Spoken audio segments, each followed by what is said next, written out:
गांव के एक किनारे पर एक पुराना खंडर था जिसे लोग भूतिया हवेली कहते थे।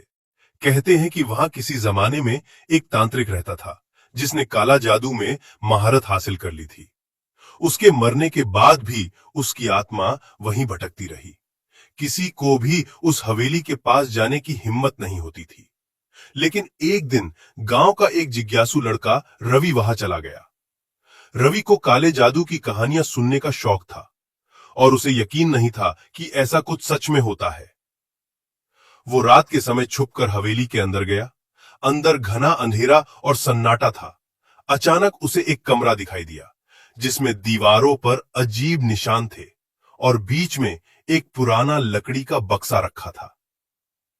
रवि ने बक्सा खोला तो उसमें एक पुरानी किताब मिली, मृत संजीवनी तंत्र।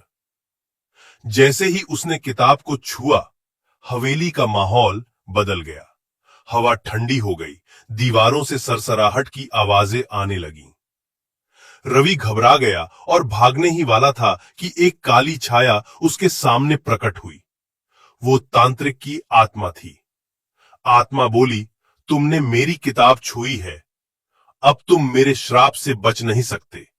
या तो मुझे मुक्त करो या खुद फंस जाओगे।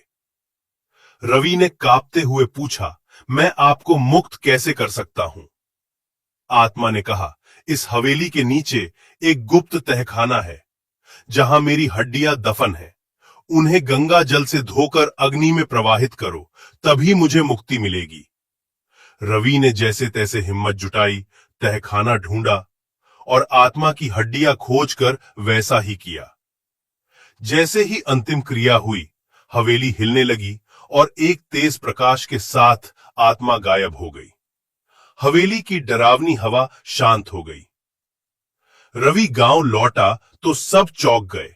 अब वो केवल एक लड़का नहीं था, बल्कि वो गांव का नायक बन चुका था, जिसने काले जादू की हवेली को मुक्त किया था। 4 सीखा। कभी कभी डर पर काबू पाने के लिए हिम्मत और समझदारी दोनों की जरूरत होती है।